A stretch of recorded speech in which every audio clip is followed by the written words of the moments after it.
Hello, my name is Khan Ross, a former British diplomat and diplomatic advisor. Today is 20 years since the so-called 7/7 suicide bomb attacks in London. The 7/7 label was obviously an echo of the 9/11 label for the suicide attacks on New York and Washington in 2001, an attack that those of us in New York simply called IT, because in the days after the attacks, it was all we talked about. The appellation 9/11 was part of the government's campaign to make it about something particular, namely the global war on terror, or GWAT, as it soon became known in government circles. It was transformed, taken over, appropriated. I was in New York when those attacks took place. The first hijacked plane flew over my head, and I was in London on 7/7. There was a very similar feeling in both cities, a hush about the streets, a sense of profound shock, fear. This atmosphere persisted for many days longer in New York, along with a moving sense of solidarity and mutual support among the inhabitants of the city. People caught your eye and smiled consolingly. Of course, the attacks in New York were much worse, but also more shocking. In London, we had experienced bomb attacks before, notably by the IRA, at Harrods or in the city. In New York, 9/11 was very much the first major attack at such a scale. It is nearly 25 years since 9/11. The war on terror, GWAT, is still with us. Reminders, including physical, are everywhere. In London, as in New York, there are barriers at the entrances of office buildings where before 9/11 there were none. There are no litter bins on the platforms of the London Underground for fear that they may be used to hide bombs. Since 9/11, the word terrorist and terrorism have been thrown around in political debate with great frequency, but little definition. In the UK, US and elsewhere, these words are now used to describe non-violent protest groups, such as Palestine Action in the UK, which, grotesquely, has been prescribed as a terrorist group. This last weekend, protesters demonstrating against this repressive measure were arrested under terrorism legislation. In the US, Secretary of State Marco Rubio has described students who protest the slaughter in Gaza as terrorist sympathizers. Mexican drug cartels and Venezuelan street gangs are named as terrorist. Members of the Trump administration have repeatedly referred to Antifa, the anti-fascist organization, as terrorists, though, unlike the UK, there is no law in the US that allows a domestic group formally to be designated as terrorists. In this case, the UK is even more illiberal than Trump's United States. Trump has named those who vandalized Tesla dealerships as domestic terrorists. Terrorist has become a word that the state uses to label and, of course, demonize anyone it disapproves of. The word has become almost meaningless except as a term of law or political insult to intimidate and penalize those so designated. The term is also used to silence. In the commemoration of the attacks of 7/7, the stories of those killed and the survivors are rightly in the foreground. But too often missing in the discussion is a crucial question. Why did these attacks take place? I grew up in the era of IRA terrorism. When I was a diplomat in Germany, there was an active IRA cell in Germany which sought to kill British soldiers or diplomats. My car carried false number plates to avoid us being identified as diplomats, British ones, and we were told to check under our cars every morning for car bombs. I rarely bothered. My boss in another embassy was sitting next to the British ambassador to the Netherlands when he was killed by another car bomb. She had a repeated and strange behavioural tic where she would look down and brush her chest. I realised that she was unconsciously replaying the murder when she was spattered with the blood and flesh of the ambassador. For the period 1988 to 1994, IRA spokespeople were literally not allowed to speak on national news broadcasts. Their words, absurdly, were voiced by actors. Such was the repudiation of the mere mention of their reasons. Margaret Thatcher, whom the IRA came very close to assassinating in the Brighton bombing of 1984, not only silenced the terrorists, but declared that there would never be negotiation with them. The motives for the terrorism were rarely discussed, for it was judged in government that to do so would somehow legitimise the acts performed as a result. After 9/11, there was a lot of discussion of who might have committed the horrible attacks. There was almost none about why they had done it. One of the hijackers wrote a letter explaining his murderous actions. It was barely reported. The attacks were instead and inaccurately described as an attack against America, or American values, or the American way of life. This morning, I heard the then British Home Secretary at the time of the 7/7 attacks describe the murderers as evil, people who hated our values.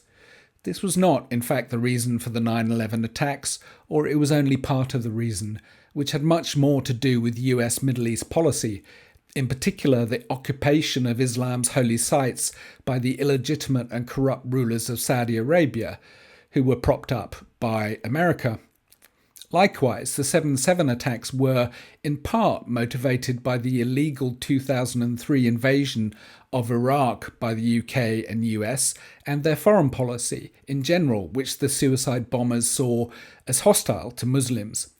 As the bombers themselves explained in videos recorded before their suicide attacks, these reasons were obscured, and in a more contemporary example, in discussing Hamas's horrific attacks of the 7th of October 2023, there was scant mention of why, or the strategy that drove them, for though we might rightly condemn the attacks, there was a deeper strategy, and of course an objective of that strategy, the end of occupation.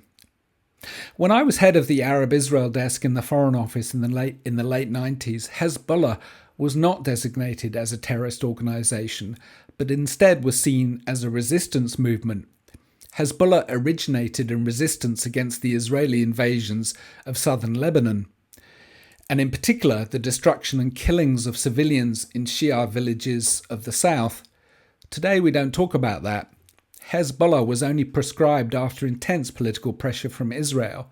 Today, the British government is prosecuting a member of the Northern Irish rap band Kneecap under terrorism laws for waving a Hezbollah flag at a concert as an act of solidarity with the Palestinians.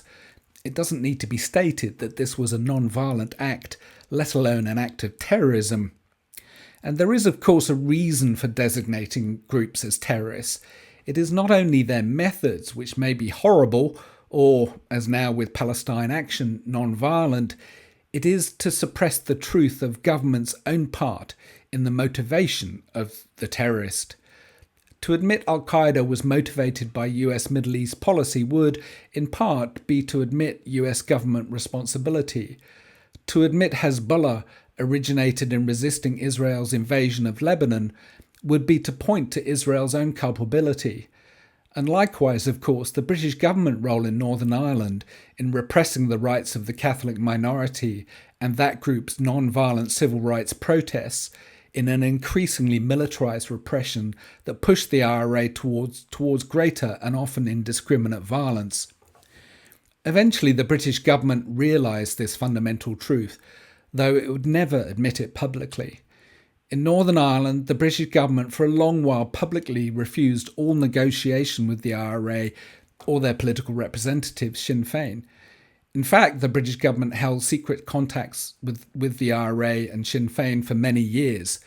Those talks continued and intensified during the government of Margaret Thatcher. During the IRA hunger strikes in the early 80s, Thatcher loudly rejected all negotiation, but in fact was herself amending in her own handwriting secret messages to the IRA to discuss the terms under which the hunger strikes might end. Tony Blair often takes the credit for ending the Troubles as the decades of violence in Northern Ireland were known, but in fact the first steps towards peace were taken by Thatcher. Perhaps it was her own experience of political violence that motivated her, but it was her government her government that deepened discussions with Sinn Féin, discussions that also included the Irish government and led to the groundbreaking Anglo-Irish Agreement, whereby, for the first time, the Republic was given a role in the government of Northern Ireland, laying the foundation for the peace agreement, the Good Friday Agreement, under the Blair administration. Today, Sinn Féin is the largest political party in Northern Ireland. Its Vice President, Michelle O'Neill, is First Minister of the devolved administration. The Queen shook hands with Martin McGuinness, a man who was once a senior commander in the IRA, allegedly responsible for some of the worst murders of the Troubles, including the torture and execution of supposed informers and the punishment of local Catholic troublemakers by kneecapping, where victims were shot in the knees with shotguns, crippling them for life, hence the darkly ironic name of the band. McGuinness is connected with the so-called proxy bombing, where a man was forced to drive an explosives-laden van at a British military checkpoint, killing him and 5 British soldiers, a sort of horrible suicide bombing by force. When the Queen shook hands with him, McGuinness was then Deputy First Minister in the power-sharing structure of the Northern Ireland government, power-sharing which had been established as part of the Good Friday Agreement. British officials often want to cite the Northern Ireland example as a lesson in how to make peace, and of course there are clear lessons in that history, but no history is truly universalizable. In Northern Ireland, less than 4,000 people died in roughly 25 years of the Troubles. In Israel and Palestine, at least 60,000 Palestinians have been killed in Gaza in the last 2 years alone, while 1,400 Israelis were killed on October the 7th.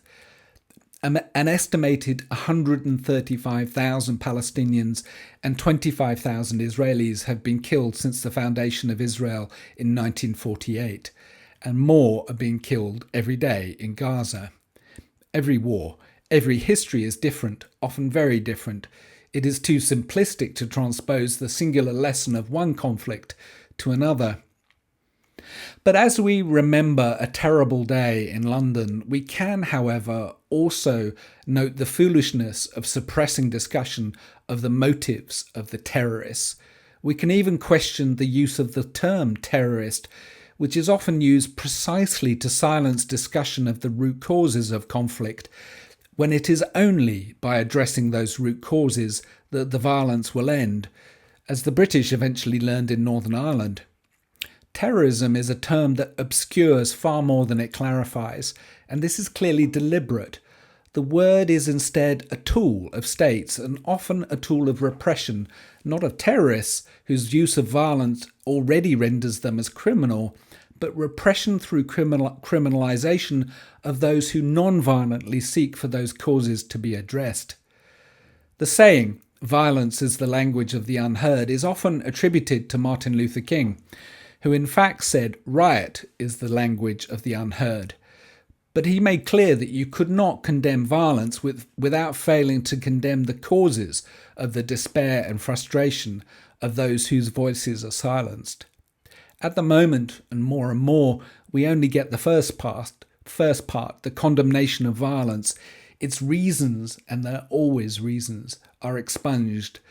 Thus we can sadly predict more violence, more terrorism, more denunciations of evil and those who hate our values, and on it goes.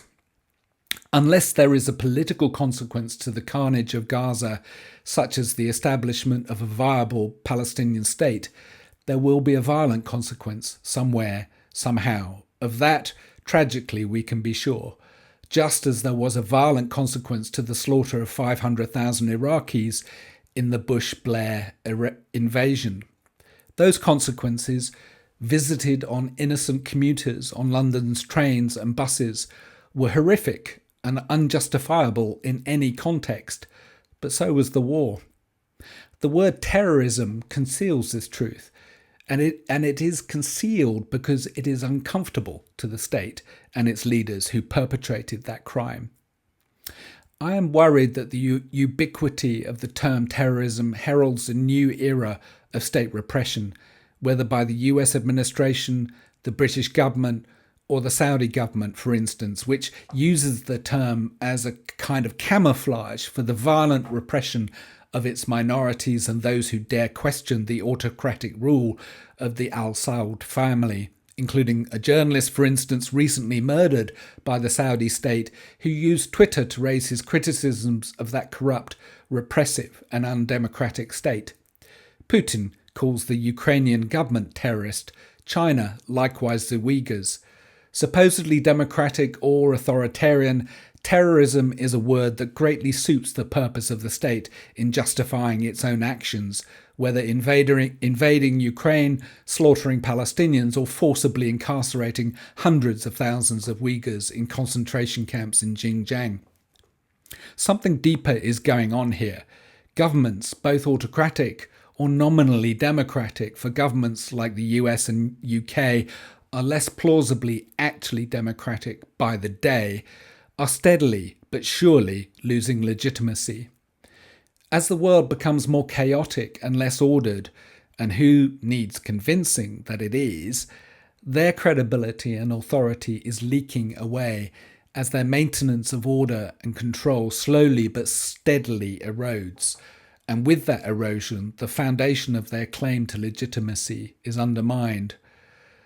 The state's response is not to address the many profoundly important reasons why order is breaking down, from climate disaster to the collapse of democracy or political polarization of all kinds. It is to intensify their efforts, expand their tools, and widen and redefine the language of control. We see it in the inexorable and deeply worrying rise of intrusive state surveillance, on which I commented a week or two ago.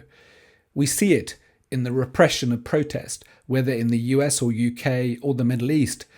And we also see it in the increasing use of the word terrorist to describe anyone who opposes the state itself. Thank you.